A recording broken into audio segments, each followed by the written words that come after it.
Hello, and welcome back to That Spiritual Girl Next Door. We are ready for another episode, and this time we are talking to John Brennan. He is the co-founder of Savannah's Front Porch Improv Theater, and he's become a great friend now that I have been taking improv classes.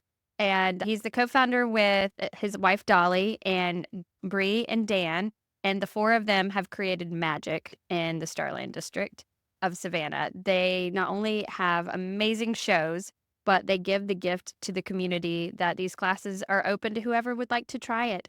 And they're going to hold your hand and teach you skills that you didn't know you needed. And not only is that what they do, but they also have a nonprofit that they go into the schools and teach trauma prevention programs to children using improv games. So they are a treasure, and it has changed my life. I'm going to go so far to say that because I've had so much fun learning the rules, which I say rules lightly, of improv. And I really feel like that they translate to a spiritual experience. And I know that sounds dramatic, but it is a theater after all. So I wanted to read my pitch that I wrote John in my email as why I think he would be great for this podcast, because I told him I think that improv can be a profound spiritual experience. Ultimately, it's a reflection of a deeper way of living. You learn to not give a shit what other people think. You learn to go with your instincts. You say yes, and you lean into the opportunities that present themselves. You learn to play and have a connection with others. You learn to postpone judgment on yourself and therefore others. And you approach everyone you meet as a genius, that everything is perfect. And you learn to say yes while you actively listen with enthusiasm. Those were just to name a few, but those are skills that if you can embody that, I promise you it will change your life.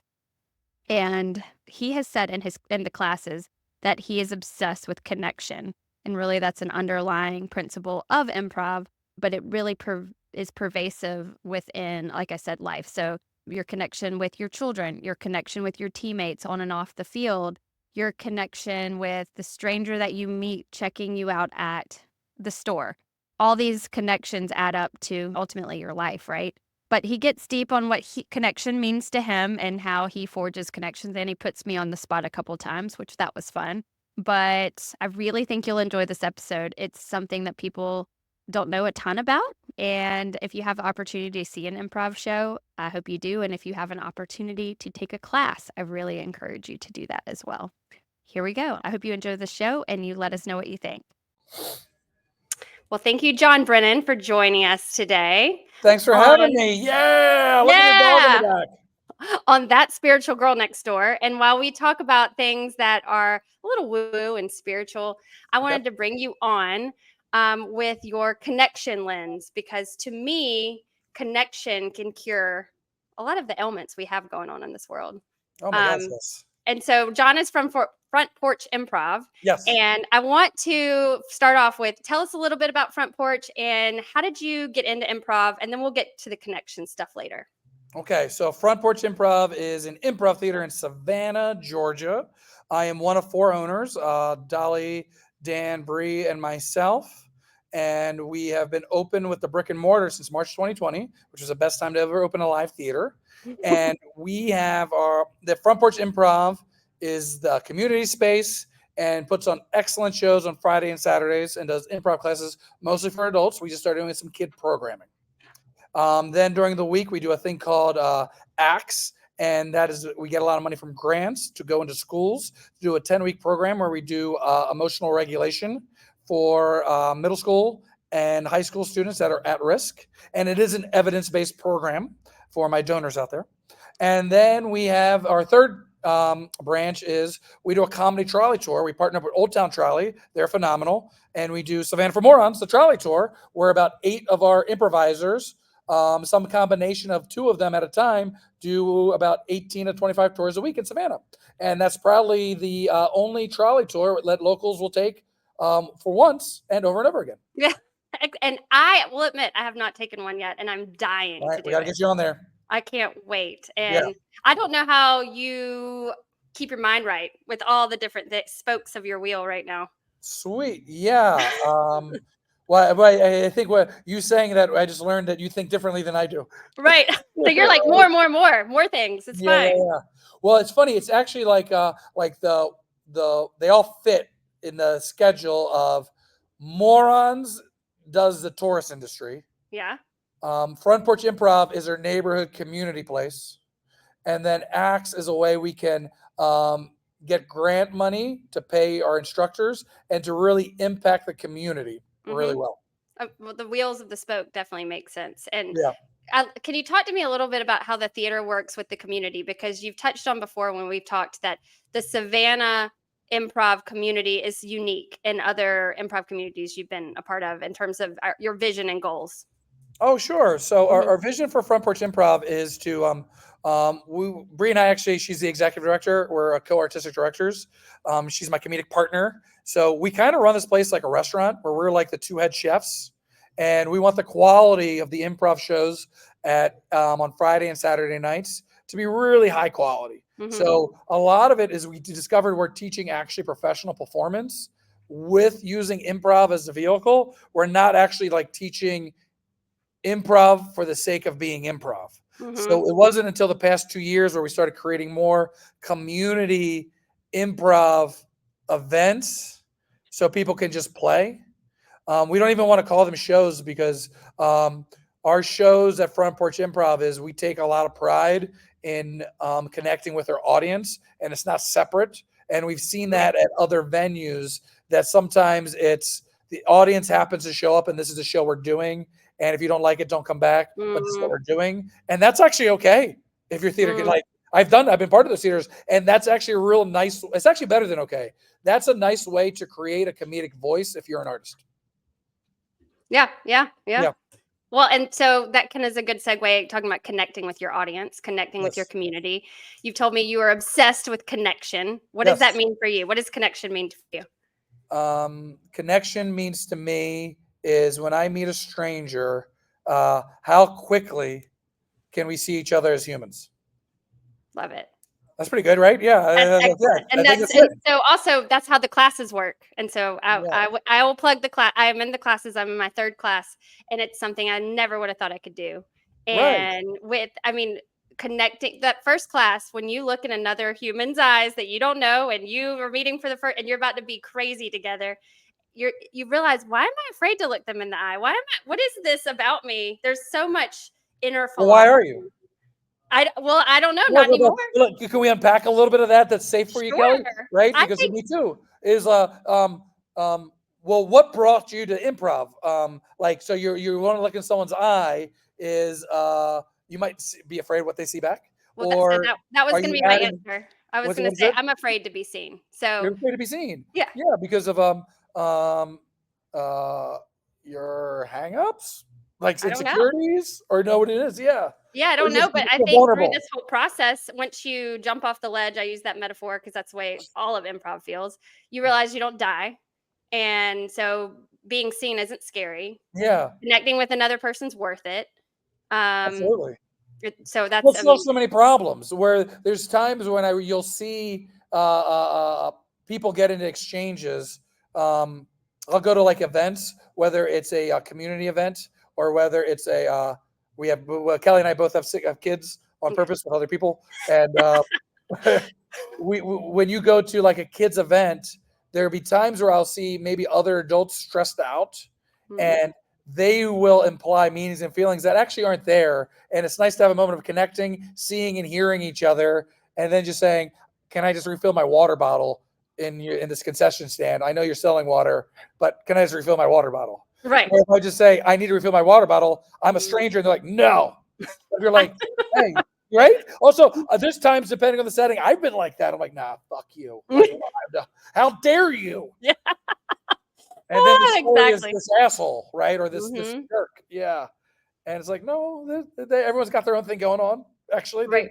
they're not thinking about you in a good way. In a good way, and then having those connection moments, you as you have more and more, it's literally what life's about. It's Yeah. literally the meaning of life. Yes. And it's work. Yeah, And it's we all want everyone to be vulnerable, but we have trouble being vulnerable ourselves. Right. that's We the want truth. you to be Sure. vulnerable. Yeah, With well, me, I'm going to cover my insecurities and make you believe what the person I want to be. Yeah. Instead of just, and then I think that's the layers of unpacking. So I'm afraid to Yeah. be seen. Well, what are you afraid people will see? And then when Ooh, you don't know the answer, that's when you've got to figure out like who you are. therapy. Yeah, Yeah. that's Well, what no, it is. or it's stuff like, what is your discomfort, honestly, like from like growing up, right? We all have like the world that you lived in that you had to survive, and Mhm. there's a discomfort that you're used to that you may not know or have to think about it, Yep. right? And then when you're thrust into discomfort that you're not used to, and Like again, it's a that fight or flight. It's a fight or fight or flight. flight. Yeah. And then you realize, I think for me, and I tell my kids all the time about things they're afraid of. You're not going to die. We have this Ah, innate, but did you die? yes, Yeah. it's the truth. Like the lion is not in the corner about to eat you. It feels that way, Feels that way. but just know that you're missing out on life Ooh, experiences. actually, that's a big part of it, Kelly. It's like it actually recognizing it feels that way, because Hmm. then you're giving this. I mean, fucking Inside Out and the movie Inside Out Yes, too. Like, best. watch it. Like, it is a wild, accurate representation how emotions can be worn and they're real and they feel they can hurt and they feel good, but they're not telling the truth always, Hmm. but they Hmm. are real. And Yeah, number two is so good because it like too. So they break it advances down. those thoughts. Ugh. It's like they knew. They knew that people are going to use that movie. Yes. Yes. Oh, I love it. Okay. So, is there been a time in your life, talking about being vulnerable, that you have felt lack of connection? Is that one of the reasons you're obsessed with it and love philosophizing about it? I mean, has there been a part in your life that you had Oh, it missing? absolutely. Yeah, I would say, I mean, most of growing up as a cis man in America, like the toughness, don't show weakness. I mean, I remember as a child actively thinking, wishing, I wish I would never cry Mm, because of like that is a flaw. mhm, Like I have like, oh my god, like yeah. And then going through like high school and college and social settings and wishing a event could happen so I can be a hero, because mm, that way I can stick out. And it's all external things. So I'm actually not being vulnerable because I wasn't comfortable in who I was. So I wanted something to happen so I could prove to be some kind of like mm. John Wayne bullshit hero and be like, aha, now everyone sees I am Yes. this great person. Yeah. And So, even the dynamic was dependent on someone being a bad person so I could be a good person. Which is a bullshit toxic masculinity thing, or that okay. version, that aspect, the way I received it. That part is Yeah. masculinity is not. Masculinity is wonderful for depending on what gender it is, right? We Hmm. need someone to run into a burning building, right? When if you're a Right. fighter, like Yeah. all these things. That's why. So I don't know. Am I doing a tangent now? I'm loving tangents. Go for it. Okay, yeah, yeah. Yeah. So I do remember in my early 20s being guarded about like my sexuality or how I was being perceived, so Mm, I wouldn't participate in romantic relationships. mm, So I was doing a lot of improv and performing, and I remember I did an audition for Army Wives in Charleston, South Carolina, okay. and the casting director, who I knew and I've worked with a lot, and they're like, "Hey, this guy is going to be hitting on the lead actress, and you just need a little confidence you're doing it." And I tried a couple times. I was 23, Hmm. that zone, and I remember the casting director was like, "You're not doing it," and he was comfortable enough to just tell me that. He's Yeah. like, "Thanks, like we'll use it, love you, I'll call you in for more, but you're not doing it." And I remember thinking, "It's like, yeah, because I've never done it. Like Mm, I've never actually been comfortable in my own skin as an adult male at that time, and been able to approach someone who I was had interest in and be like, hey, I like you." yeah. Like Yeah. that word, he's like, vulnerability, no. So I started doing that in Mm. town, and it's funny. I started doing it because I wanted to become a better performer. Not to pick up chicks. Well, I did, but like, you know what I mean? I couldn't even admit that. But I That's also the knew most actor thing I've ever heard. my Yeah. chosen profession is like, I need to face some discomfort. So then I started approaching women I was attracted to and asking them out. And it wasn't good. And Uh, then I realized I should stop asking people out at the places that I regularly frequent. Right. right? Because this is shitting where you eat, right? I So, just feel like when you met Dolly, she was probably like, "Cut the bullshit. I can see right through you." oh, it was years later. Yeah, by the time I met her, I was when you figure it out, you meet the Yeah, one, she's Kelly. like, "Oh, okay, I'm kinda into this." Yeah, That's right. nice. That's right. Yeah, yeah, yeah. So, Oh, that's funny. but now as an adult, because I started chasing that, I started going to museums. I started making myself a better person. So Uh-huh. it actually like, so I was reverse engineering. You're never in your for somebody who claims to not be in your head, you can certainly get Oh, deep I'm in in my there. head. Oh, no, no. I just don't approach my strategy. It's funny. I am in my head beforehand and after. When I'm in the show or in the scene Mhm. or in the moment, I already have known my old age of 42 of a lifetime of knowing I can't control it. Just be present and be kind and Yeah. respond. So, we Does went to does Disney that make World. sense? Yes, Yeah. so we went to Disney World for fall break, and we were on these roller coasters, right? Yeah. And at the beginning of one of them, I'm, like, holding on tight and I'm Yes. like, "This how is this fun?" Fine. And then I literally thought of Front Porch, and I'm like, "What if I just let go Like, and yo, enjoy the ride?" And guess what? The roller coaster became a lot you more fun. chose fun, Kelly. You chose fun. Yes. So, we have our class show tomorrow, Yes. and, I gotta send an email out. we'll see who shows up, but You got 2 tickets sold, Kelly. You got some work to do. they're sold, yeah, sold is the word since it's free. Yeah. Um, but, we're gonna Recital. jump off the cliff. Recital. What's a Yes. recital? Is this your first recital? This is my second.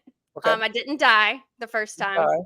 Yep. and we're gonna jump off the cliff again and have fun. It's a world of difference here on this third go round of class. Yeah. Yeah, it's a beautiful thing that you open it up to the community. You don't have to audition for these classes. You can No, be it's fun. anybody off the street. Yeah. And I just think that it's very generous of Front Porch to allow us to use you as our therapy, which many of No, us. it's great. I mean, I also think that's the best way to learn, right? It's like these 2 things, right? When you're becoming an expert on something, you have to start like learning like the rules or the like if I'm a potter, like there is a way to create a pot mathematically of Mhm, like how it can be, with physics and like mhm. chemistry and all this stuff. And then the other side is to become a good potter, you need to make 300 pots in like 2 weeks and Right, not right, judge right. not judge the content. But you And will then be also better just call it all art. It's just because art. by just playing, you like play is the best way to learn. That's why kids can pick up languages so quickly when they're in situations that they're playing. Yeah, Yeah, yeah. because No, they're not trying to do it right. They're trying to communicate in this new language. Yeah, it's so true, and the playing gives you that outlet to be like, okay, nothing serious is going on here. But then when we really dissect what's happening, I love that there's just so much more to it. It's yeah. not as simple as just playing. It is that simple. What did you say the other day? It's that It's not simple. It's just not that complicated. easy. Yeah. Yeah, yeah, yeah. It's not complicated, but it is hard. Yeah, Hmm. we can talk it out on how to do a good improv scene. Pretty And easy. then we're gonna start, and everybody's gonna do the opposite. Yep, yep, That's yep. great. Well, let's switch gears. Tell me about how you use your obsession with connection for your kids' coaching, like you're being a parent and being a coach on their soccer team. I'm Yeah, so fascinated by that.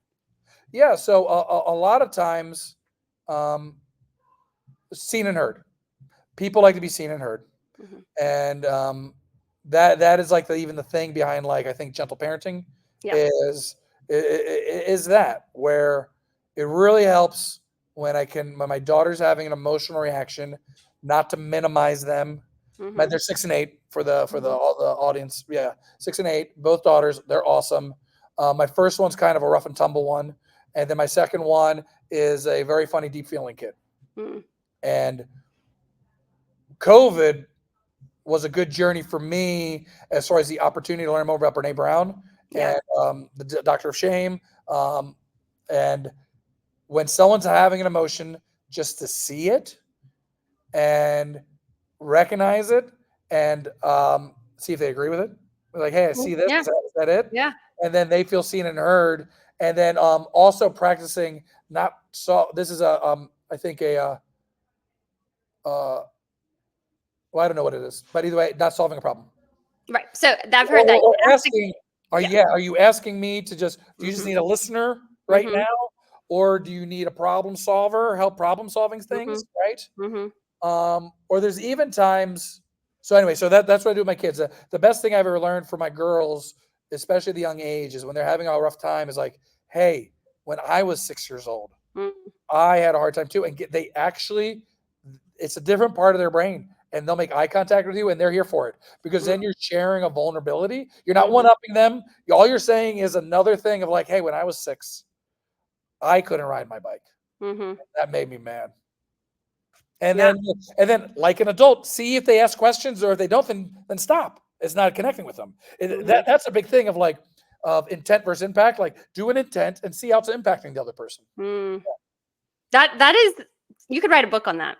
I mean, I think I I was going to say, I think there are other books written, but that's Yeah, it. You can take all the pieces from all the puzzles. Oh, and yes. Yeah, I'll be the spider web. Yes, That's right. Hey, hang on. Let me let A lot my of dog sources. in. My A lot of dog's sources. clawing at the door. Hang on. Okay, no worries. Yeah. Oh, gosh, Liddy. He would never do that unless you were hitting record, of course. I get it. I know how it goes. Yeah. But with the soccer team, what do you do So to help them become a team? we just had I've done an improv class with them, Oh, okay. and it just invited the teammates, and Okay. so that way they can have a shared experience of just playing. And they're Yeah. 8 to 9, 2015, whatever year you're listening to. That's It was mine too. 8 and 9-year-olds. We're the travel team, and it was really important for my oldest daughter to be on that team because she's a rough and tumble kid, and it was a good place for her to find a few other girls that also are rough and tumble in that journey. She has friends that are both genders, of course, but like that special skill. It's like, oh yeah, that's nice to find that she's just not wrestling with the boys all the time, that she has some other options of where they're playing at. So that's where I've seen it very powerful Great. there. And being there, I've been also able to see with this awesome team of, it's a travel team, so it's a little bit more pressure. So watching these children be really hard on themselves and have their own opinions of what success looks like. So a lot of time, I don't know as much about soccer as the academy coaches. So I actually spend a lot of my time getting to know them and just saying, I'll make up a name. I'm just saying, hey, Hillary, I'm really glad you're here. And just saying that, hey, I'm really glad you're here.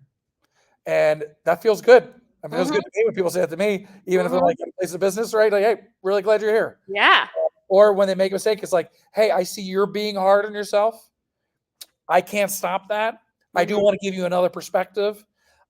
I thought you played strong. I thought you played aggressive.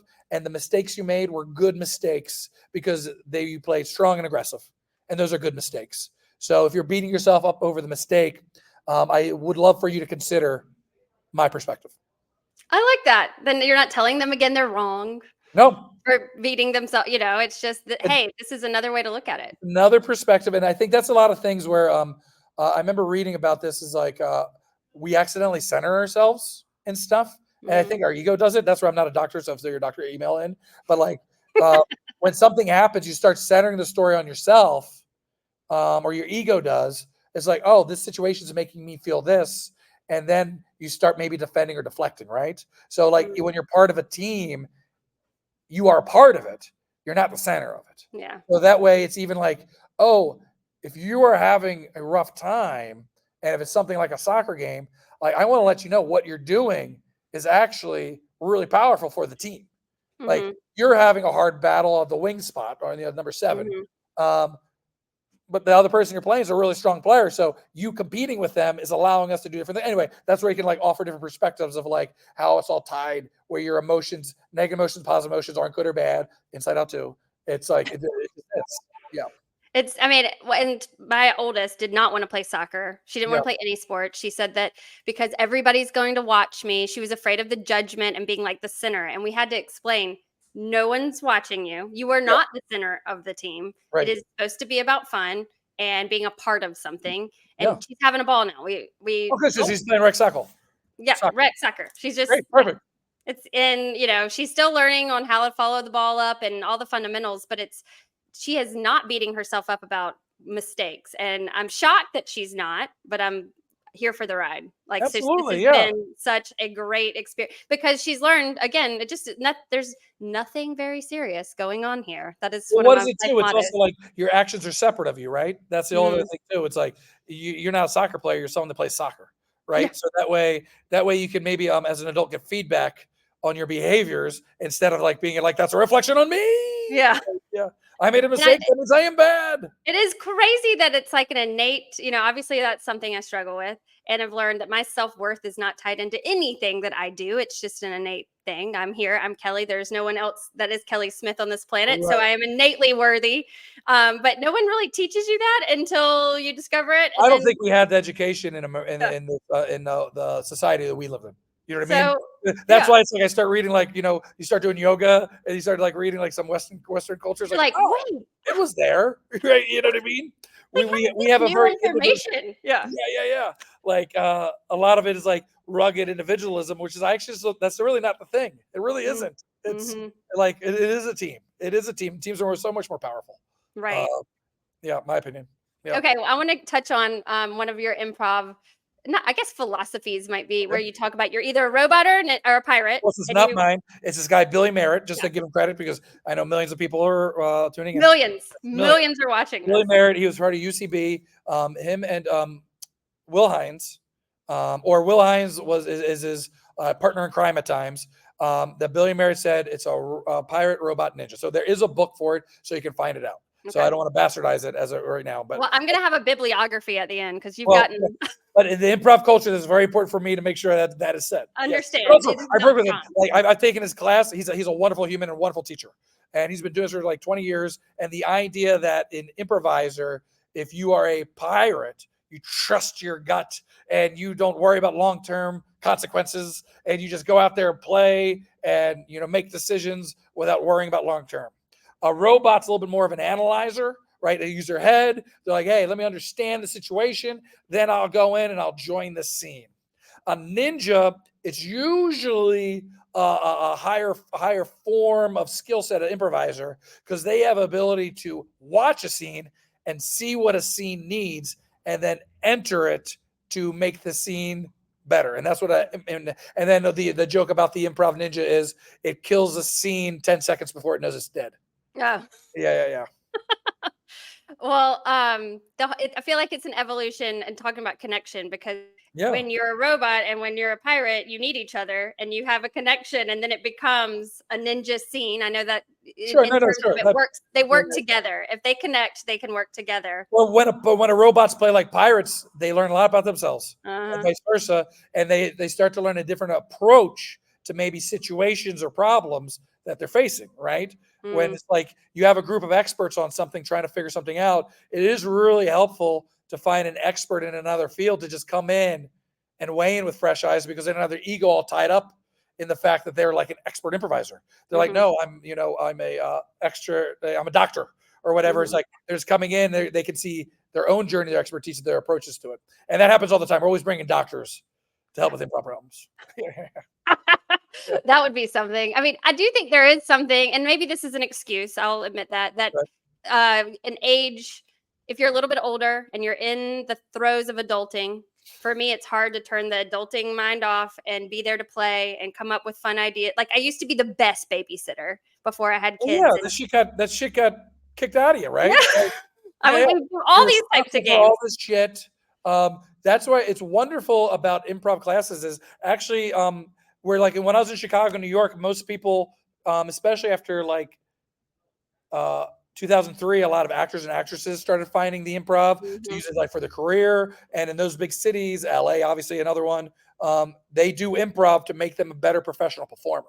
Hmm. Where usually in our level one classes, Bree and I will ask, raise your hand if your goal is to perform in front of a Right. paying audience. And no one raises their hand usually, that no one gives a shit. Mm-mm. They're They're like, like, "What do you prefer to absolutely, I see? don't want to. I'm here for friends." Right. They're like, actually the opposite. Right. Or actually our last level one, I didn't have the recital. And everyone's Hmm. like, great. No recital, Hmm. thank God. Hmm. Where then, but also I was like, no, we should have the recital because it's nice to celebrate it. Yeah. Yeah. Yeah. But if you don't want to invite anyone, that's fine. And you guys aren't, and that's fine too. Oh, well, I invited my entire workout class this morning, Okay. Wait, and, this is Orange they said Theory? they're like, "Well, it's the Fit Gym on Wilmington Island," Oh and I yeah, said, right there. "Oh, Jenny Mercer. yep, that's right, Johnny Oh, yeah. Mercer, plug for Get Fit Plug. Gym." I always get their name switched Sponsor. around. But they go, "Next Tuesday?" And I said, "Actually, tomorrow, it might be a reason I invited you the A day little late. If before." you already have plans, go do them.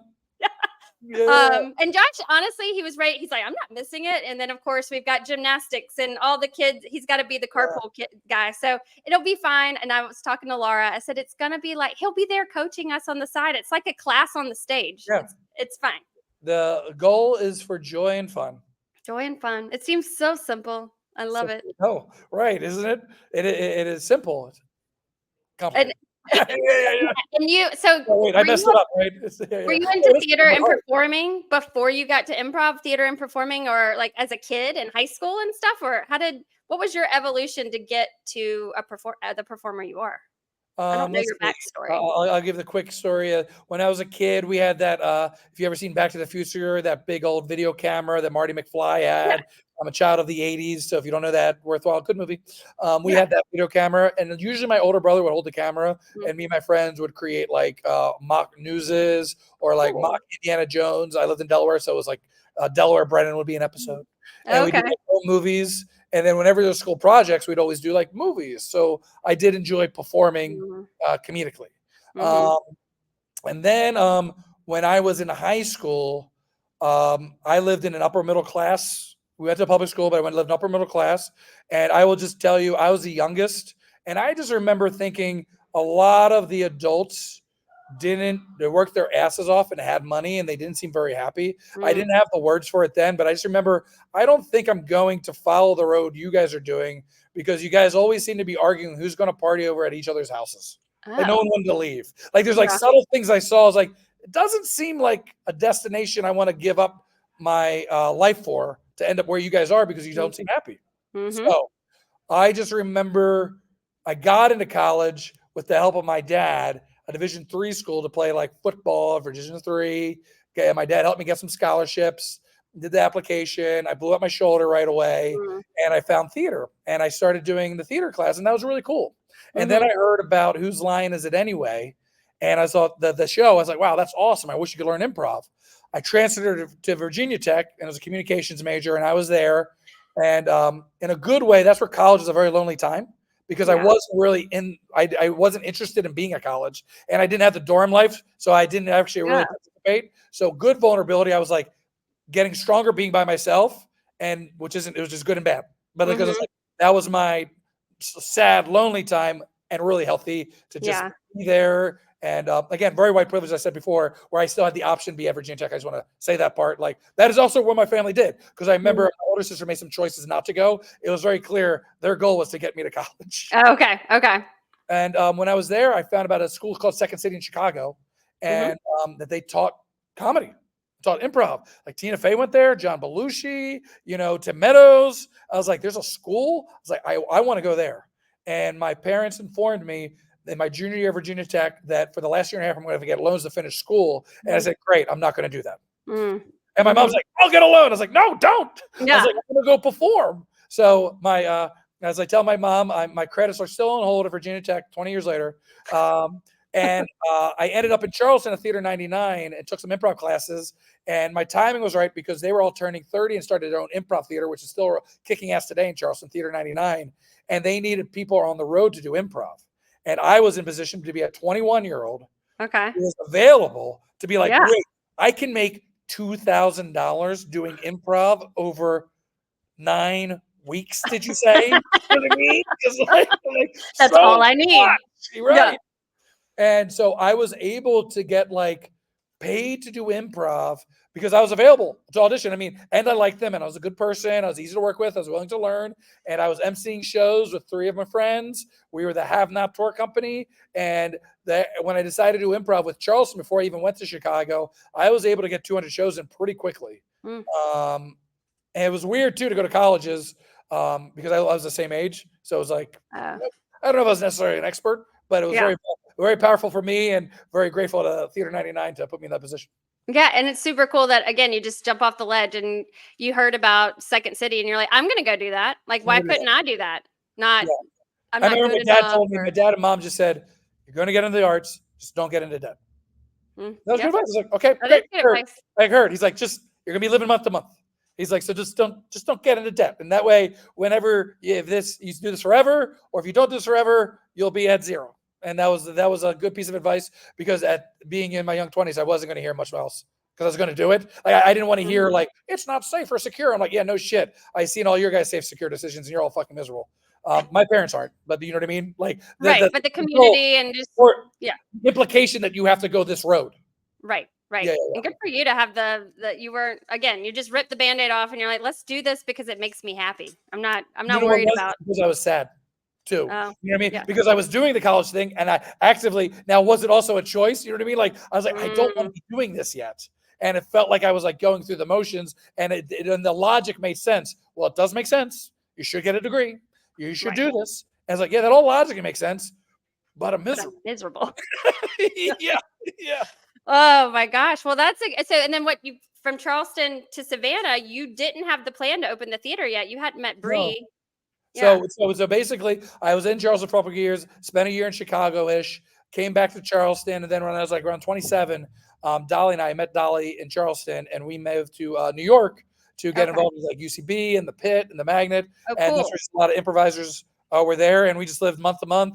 I worked catering shifts and got involved with the improv community up there, and And Dolly Dolly doesn't bicycle perform. mechanic. No, she does not perform. She's Yeah. a bicycle mechanic, and she was our love started with our wonderful compatibility to live in studio apartments. Not even kidding. But like we were a unit. We fell in love moving into New York together. That was really Oh, awesome. So we're like yeah. together. We lived in sometimes with roommates, sometimes in studio apartments, and we had a really fun 5 years living up there. And we decided that we did want to try and have a kid, and we'd like to buy a house. And we still like living in New York, so we ended up in Savannah in 2015. We bought a house and on purpose had a baby. So Piper showed up 10 months later, and Mhm. we like to think that she showed up when we started planning our trip to Germany. Mm. And yeah, I wasn't sure. I got into sales. I wasn't sure what I wanted to do. Savannah Yeah. food tasting experience, and then I went to an improv meetup and met Bree there. And I wanted to meet 2 to 3 people that could play improv the way I want to play it, so I could Mhm. have a band that would perform once a month. And Bree was really good. And I said, hey, we should play. And then we started doing stuff monthly. Then we started doing shows weekly. And then we got to the point of like, hey, we're going to shit or get off the pot. And Yeah. that's when we started the Moron store because Mm. we thought that would be a good thing to sell to tourism. And it was. It's called Savannah for Morons, the trolley tour. And partnering with the trolley company is great because you don't Yeah. have to be a trolley Be on driver. the show, they got that win-win. We And that's bring where the people. connection and relationships are really powerful. We're in this together. I mean, Yeah. all your stepping stones are fantastic. And what's cool to look at your life is that you're Thank you. so successful right now with Front Porch, but it's also like, what's going to happen next? Like, that's what's so cool about Yeah. continuing to follow your inspiration and all these steps Well, that, a big change that we had to do, or I had to do, was we I was so good at being poor and climbing as an adult. I mean, like saying, this is the situation I'm in. Let me climb. Like Dolly and I are worker bees, hmm where now I'm not hunting now, right? Like hmm we're managing a theater, and we had to spend the last couple of years learning wildly different skill sets, which has made me a better human. And that's where I found like Brene Brown and power of vulnerability, of like yeah. connection, because I would add meanings and feelings to things, of hmm behaviors that weren't there. But that was Okay. my experience because I never managed people before. hmm And that's hmm his own beast, right? And especially Well, managing people in the arts where it's oh, yeah. not everyone's here for a job or for an experience, or like yourself, you're here just to shits and giggles doing improv, you know? Yeah. Yeah. Well, I mean, sometimes I'm like, why am I here? And I'm like, because it's really fun. Really fun. And I didn't really set out to go to make friends per se, but that part of it has been so cool. Like when I bring friends to the theater and they're like, "Hey, everybody's hey Kelly," and I'm like, "Hey Feels Chelsea," good, doesn't hey, it? hey, they're like, "You have a different life over here," Yeah. and I'm Yeah. like, "I Like, do." what is this? Yeah, yes, I do. Yeah. And we like Front Porch Improv to be like Savannah's place that way. We're like, hmm no, the audience isn't separate from us. These are our hmm friends. These are our neighbors. Literally. I Like, mean, literally, we're people who sit in that's their seat when isn't I've it been to great? the theater. Yeah, Yeah, it's absolutely. like, oh, Well, even okay. like you doing that, it's like, yeah, we know each other. It's not like hmm that cold, like Yeah. separation of performers. Because I think that's even a big part of where we're at with technology in a wonderful way. This part wonderful is like people want experiences, and also like me too. I don't want to just hmm go to a show and watch sometimes. Depends what the hmm show is, but like, no, I want to go and connect with people and really hungry for it. I just came back from Sedona not too long ago, and I had my aura read, and I Okay. wasn't sure about all that, and it was wildly accurate. But the Okay. woman who's reading the aura, she's like, "Yeah, people don't want to sit on a beach and drink out of a fucking coconut anymore. They want No. a real experience. You're Yes. not, their They vacation wanted to isn't do that when they worked like 60-hour weeks, making their children like the very like industrial yeah, concept of vacation. Oh, right." finally, I've earned a rest. So yeah, that's not a thing. That's not a thing. Right now, You it's don't earn rest. and just talking about tourism, Savannah for morons. While that caters to it, if people want to venture out to your area for a show, to me, it's perfect for tourists to Well, yeah, come win-win, and absolutely. experience the community, and that's Because what. we connect with you. We Mhm. proudly, our front of the house staff is so excellent. We do the book, and we talked about this, Kelly, Unreasonable Hospitality, the Gonna book. ask you about that next. Yeah, Okay, tell me great about it. segue. Yeah. Yeah. Unreasonable Hospitality is an awesome book about a restaurant that was 3 stars, and there's like the top 200 restaurants in the world, and they're like, after you get to a certain tier, there's no better restaurant because they're all just great and different in wonderful Mhm. ways. So they said, how can we grow? And they said, how about the patrons experience? How can we make that exceptional? So we had all of our people read the book, and that's something we think about every time our Friday and Saturday nights is the Super Bowl.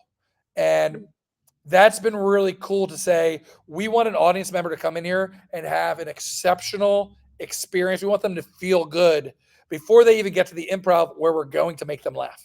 Yeah.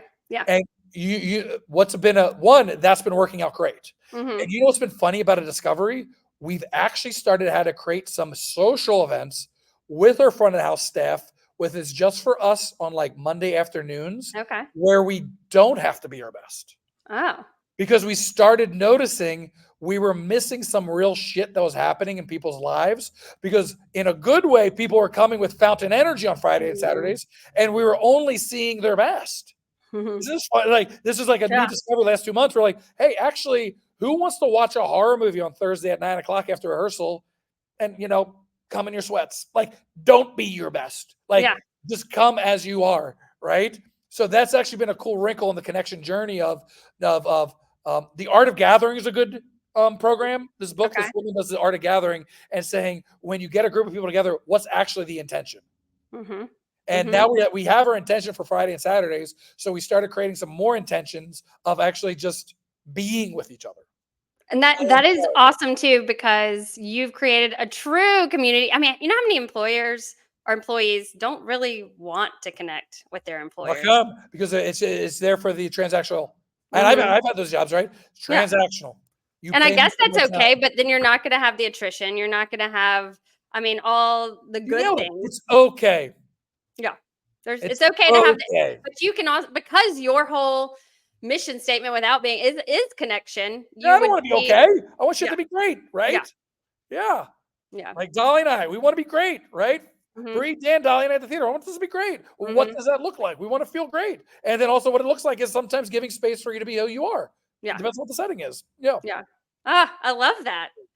All right. Well, tell me, is there anything else you can think of to talk about connection? Because I'm a little bit out of my pre list, but I think, No worries. Oh, excellent pre-list. Good work. yeah. Good but work. but also, Um, I knew that you and I could talk for days. well, let's see. I have a good question that I like to ask people.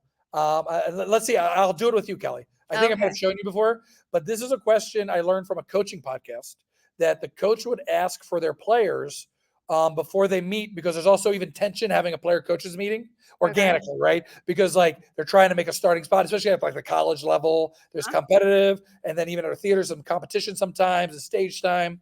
So one thing for connection, what I'll do now in certain settings, Okay. I'll be like, okay, Kelly, what's the most important thing for you and me to be talking about right now? Oh. Um. So think out loud. What's the most important thing for you and me to be talking about right now? Well, I mean, connection's not a good answer because that's what we've already We been just did talking it. about. We just did it. Yeah, we So just did now, it. what's on your mind? What came to anything came to your mind that can be said on the podcast? Yeah. That can be said. Well, vulnerability, right? So I do understand Well, as an aspect okay, like so something that I came like to your the mind. idea of all your knowledge on connection and how you bring that into your marriage. Oh, sweet. Okay. Yeah. Golly. No. There's this God, I wish I had the source, Rich Roll podcast I listened to. Okay. They had a good therapist on there, and I do therapy, Okay.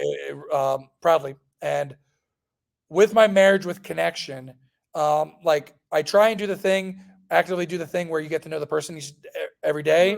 Mhm, mhm. That's hard for me. I will say that because I don't. There's I think a snarkiness in me. Is like, well, that ain't true, right? Like we know each other. I've known each other. You know what I mean? And also in a good way, it's like I do know each other's behaviors in a good way. So Right, and almost like you know when to ask and when to not ask because you know her, but make that to find the moment to yes. actually that's the thing. So since this is a spiritual podcast, Mm, and I find uh, I'm not religious, or I don't have. right. There's not a religion, but I just want to say, like the spirituality. I really love that aspect on whether it's religion or not, or whether Mhm, it's yoga or whatever your journey is with it, whether it's nature.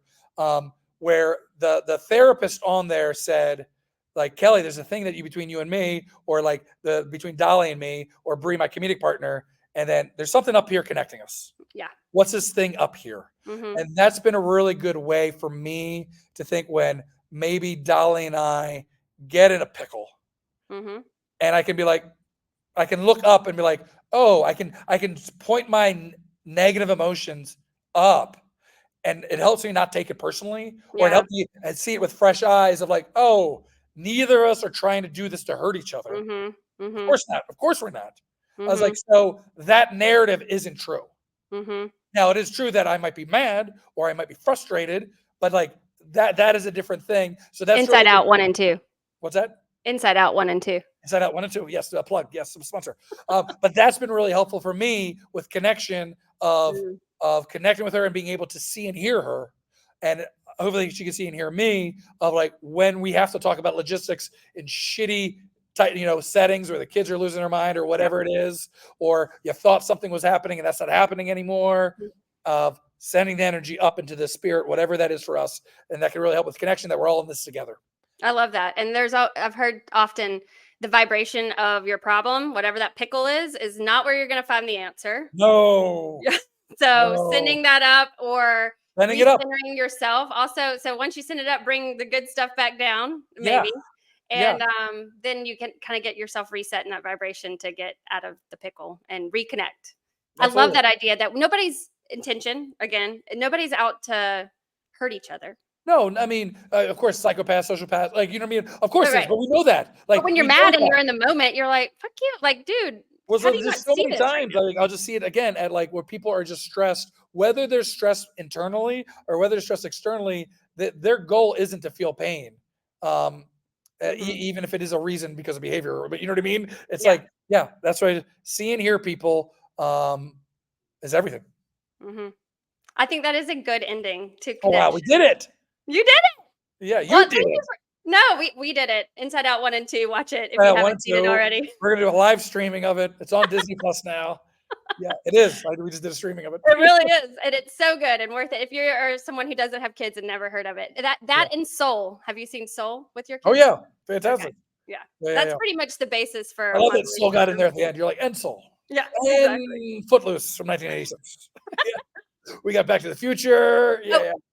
and that I'm big on that right now, which is That's a funny. good We're on popcorn number game. Back to the 3. Future's fun. Yeah. Yeah, yeah, yeah. It's great with the kids too. Yeah, They that's a good one. The kids liked it. They got it. The one, two got weird because they're like, this is the future, but this Yeah. was like before I was born, and they don't believe it. If you And then really wanna get heady, you can start to think about, "Oh, time is yeah, happening they're not fast." buying it. They're like, no, it isn't. Yeah, wrong. Oh my gosh. Well, John, thank you so much, and I Awesome. will see you tomorrow for Yep. class and the show. That's right. Level one class show. Come see Kelly and her friends that she's Yes, connecting with in class. 6 p.m. at Front Porch Improv. and when this airs, it's probably gonna be over, so make sure you check out Front Porch Improv on YouTube. Yeah, They please have do. it is I watch it seriously like it's Netflix. I'd Oh, fuck rather yeah. Thanks yeah, for saying that. Yeah, yeah, yeah. yeah. So it's everything you're doing is so impressive and amazing, and, I can't wait to get more involved with acts, by the way, Oh my gosh. Yeah, and please. Let's anyone continue. listening who wants to donate, it's on their website. It's on our website. Yeah, we've successfully had a couple fundraisers. We're we able to reach 1,000 kids this year. Mhm. It's a 10-week curriculum, and by 2026, we want to be able to reach 2,000 kids, and we're able to raise $65,000. That's incredible. Yeah, Yeah. and all that money goes to admin fee, and there is admin fees for the person that structures it, and the majority of the pay goes to teachers' pay. Yeah, Oh, okay. Great to yeah, know. So that All way, right. the dollars we raise, we can reach out more kids. Yeah, exactly. Yeah. Okay. Well, thank you for all you do for the community Thank and you. for Thank you for all you do. we'll be in touch. Have a Okay. good one. You too. Bye.